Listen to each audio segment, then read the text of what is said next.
Welcome back to the Topics in Radiography podcast. Thanks again for joining me. This time I'm going to be discussing the radiology job market for the year 2015. We just entered this year a couple months ago. This is February 15th of 2015. For those who are listening to this a little while after it's come out, I just want to have a quick disclaimer because this is kind of a controversial topic right now. There's a lot of people who maybe have enrolled in X-ray school or graduated recently that have seemed to have trouble finding work, and I've looked at a lot of the message boards on some of these job hiring sites, and there's a lot of angry people right now. I don't want anybody to be discouraged by that, and I will talk a little bit more about that as I move on. But why don't we just jump in and discuss some of the needs that I think will make you a successful candidate as a job seeker. We all know the Affordable Health Care Act just rolled out, as well as some recent changes to the amount of Medicare reimbursement that's being covered by the government. And that definitely has an effect on hospital budgets. So, going forward, a smart imaging manager or department director or even CEO, they're going to be looking for individuals who can work and fulfill multiple roles. They're going to be focusing on hiring smarter rather than a larger quantity. And what this means for you is a few things. Obviously, after you get out of X-ray school, you have one specific area of expertise that you're licensed to work in. But there are several modalities that can potentially be an option to you. They want you to work smarter, not harder. Some of those modalities that I think are going to be of great use coming up are CT, MRI, and specifically Cath lab. I'll talk about those more in just a minute.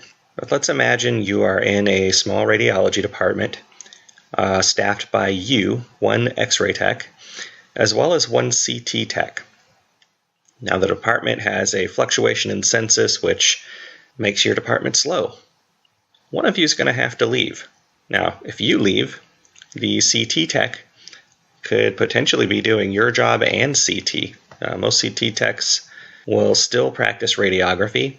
Some don't like to, but they're licensed to, and they may be expected to per their employer, while the X-ray tech can't necessarily perform all the functions that the CT tech would need. It's a cost savings to an employer to, during a slow moment, send one person home a little bit early and save on wages while the other person can man both areas. For that reason, I believe CT is probably your first and best choice for cross-training. They're even starting to include that in the ARRT curriculum. You'll be much more marketable if you can pick up CT, and I don't think it's going to take you too long to do. I throw this example in here just because of the requirements and the pressure that administrators are under now to save money and to basically improve productivity without spending any more, and in fact, spending far less. And I'm stating this as a nationwide perspective, not just in my general area, but you're going to see hospitals in a lot of financial trouble if they can't figure this out. And not only figure it out, but make it happen. You're also going to see a larger need for leadership skills. There's an aging population of management and educators. You need educators right now as well.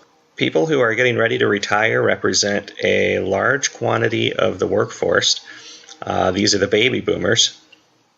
And we need people to train to take over their places when they retire. So people in kind of the middle of their careers right now who have been working as technologists for a while, they should be trying to learn these leadership skills if that is what they ultimately want to do, and to obtain the additional education required to land them in these positions now. At the same time, people who are in school should be thinking about what they want to cross-train into right away. Don't wait. Once you get out of school, just try to enroll in something right away. I mentioned CT, MRI, and Cath lab. These are areas that I think really affect my local region, San Diego County, maybe even Southern California as a whole, because we have trouble finding highly qualified individuals in this area.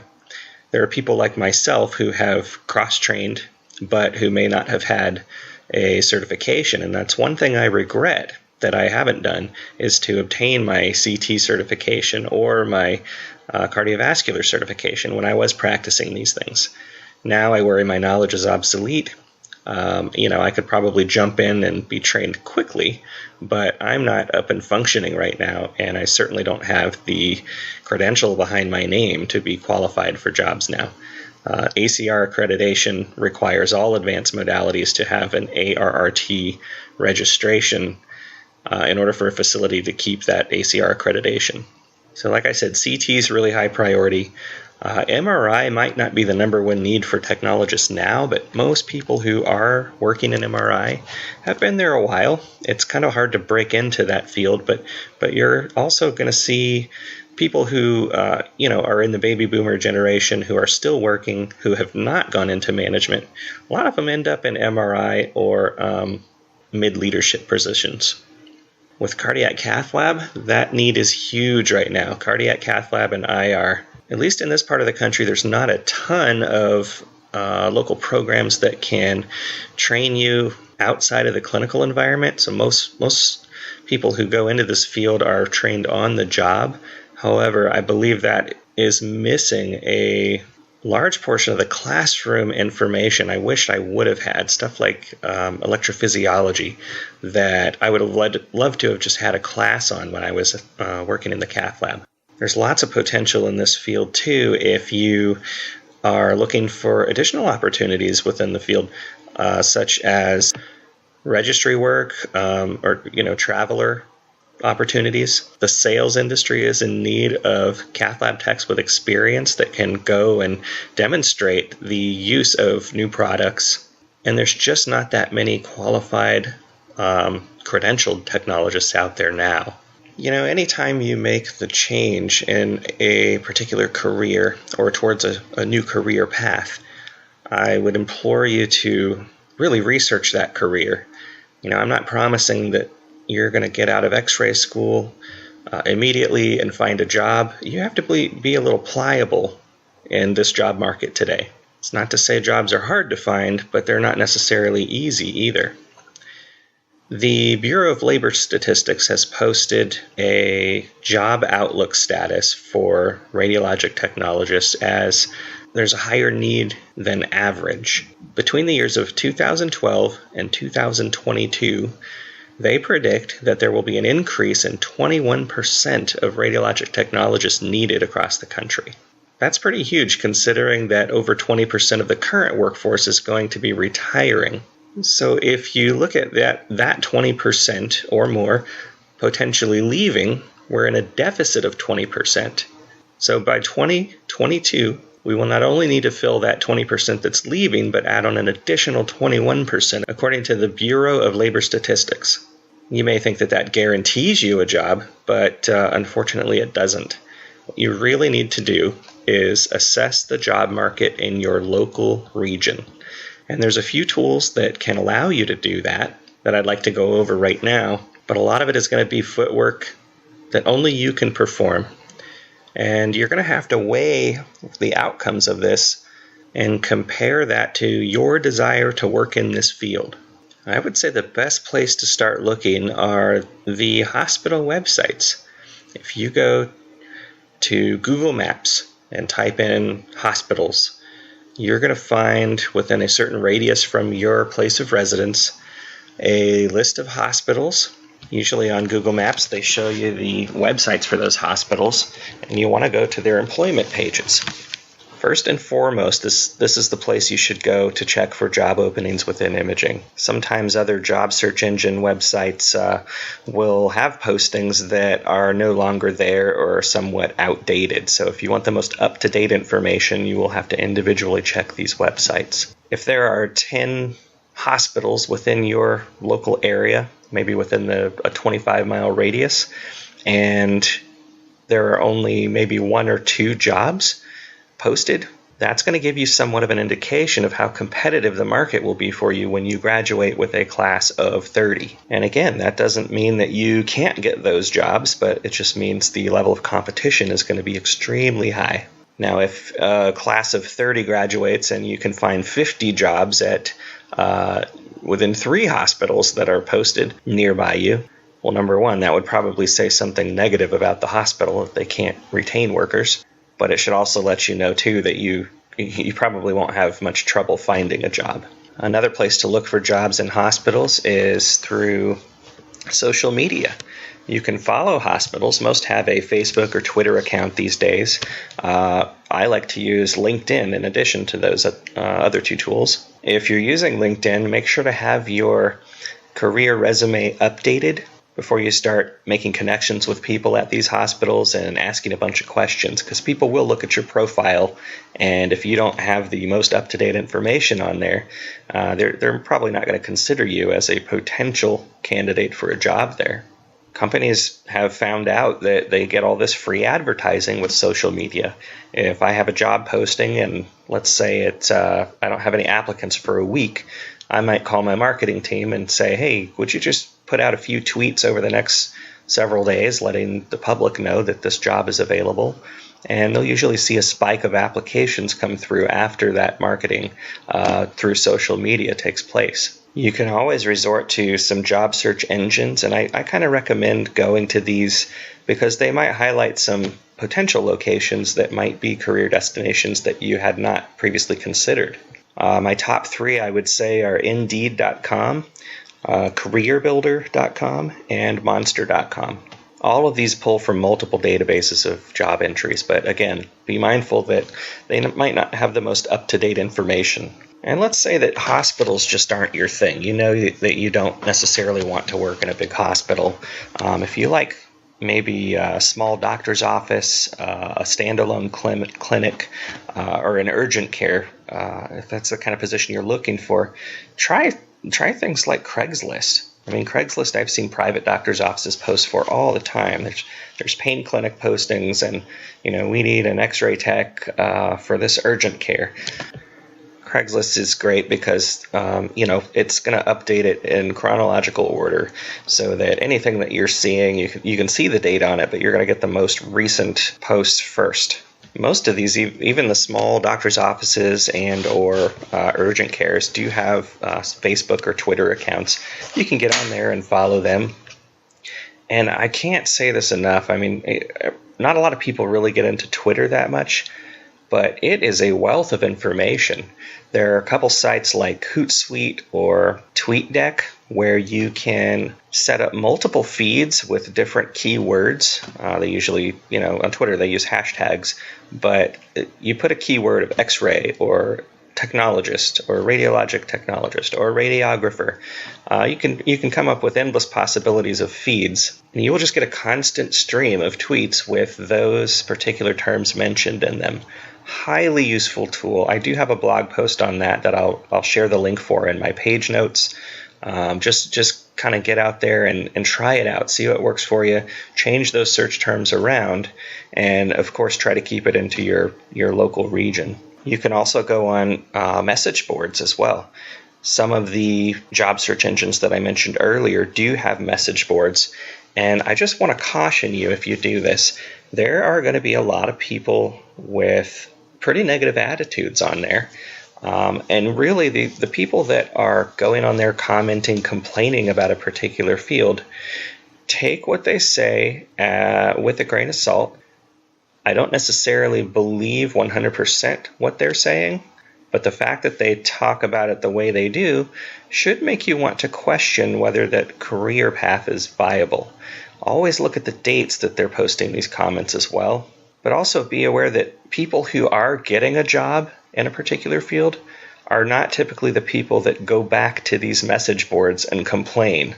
Think about it. If I'm upset that I didn't get a job, I'm going to let everybody know about it. But if I go to Indeed.com, for instance, and I successfully find a job through there, I have zero reason to go back and say something positive about my experience there. There could be a very viable reason why certain people don't get work.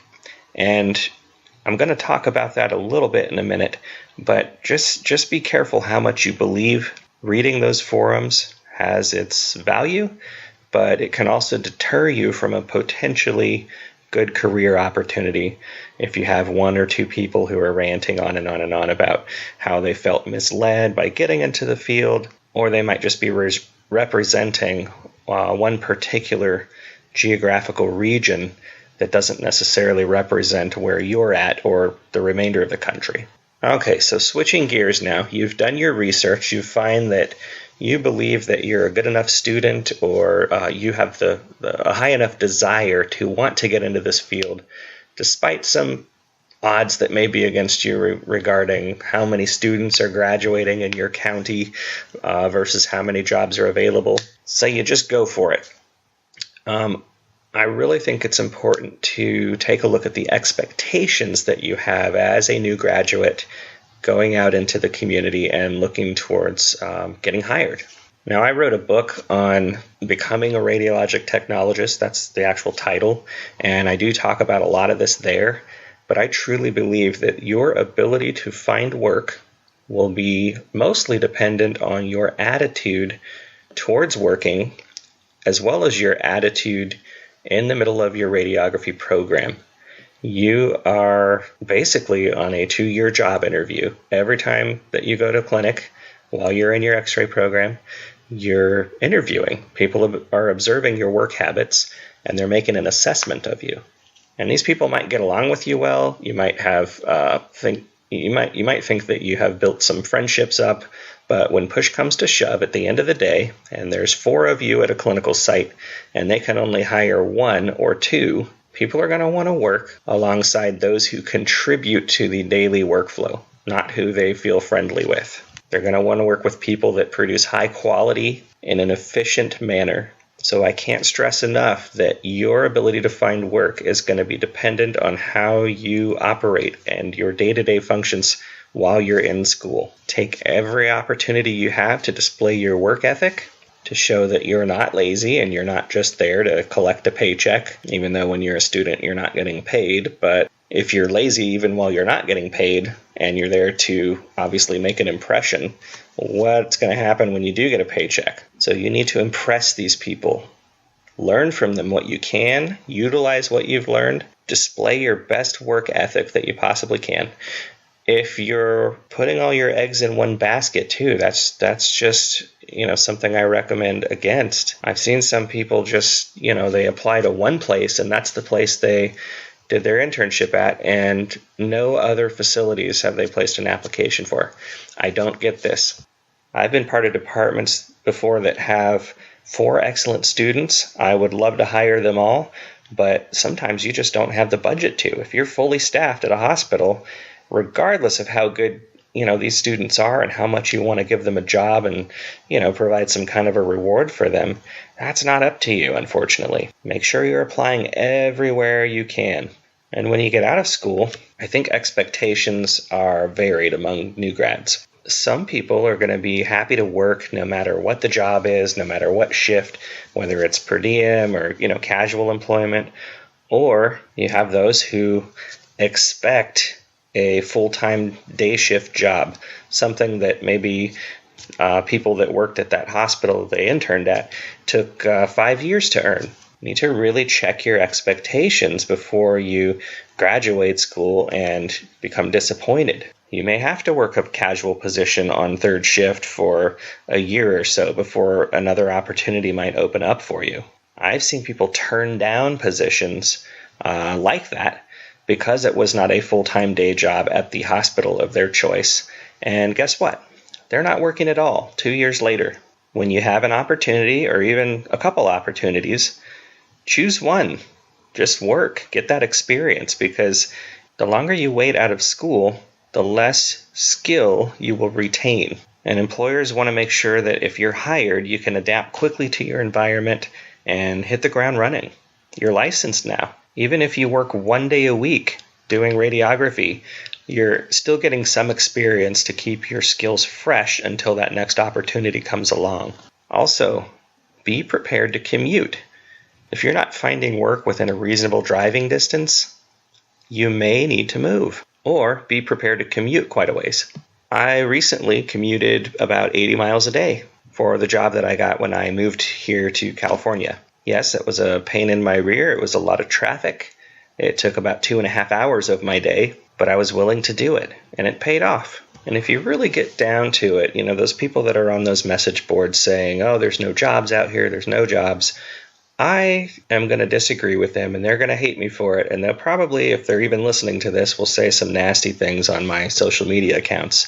But there were jobs available, maybe not in your local region. I've seen people that just refuse to move. They refuse to compromise for anything less than their ideal position. And that's unfortunate. These are people who probably have great technical skills. They're every bit as qualified as the next person or whoever does get the job. And really, that's fine. I mean, if that's your decision, you don't want to move, you don't want to commute, that's okay. But these are things that should be researched prior to going into school and exiting school with the expectation that you're going to be able to find those things. Now, I'm not saying that it's impossible to get out of school and land a full-time job. In fact, it still happens from time to time.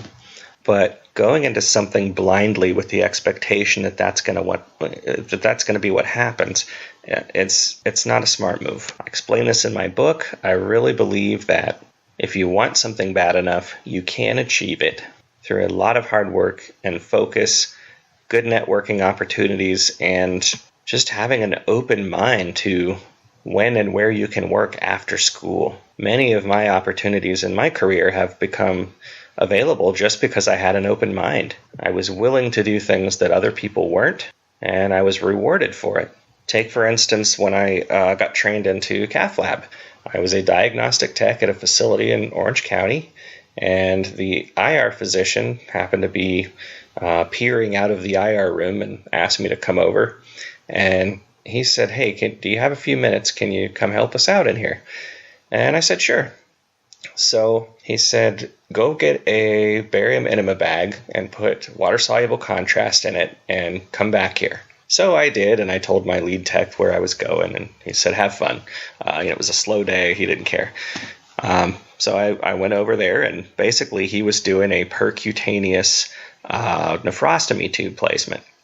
So he had a patient rolled, I believe they were RAO, and he had a big needle going through, trying to puncture the kidney and thread this nephrostomy tube into place.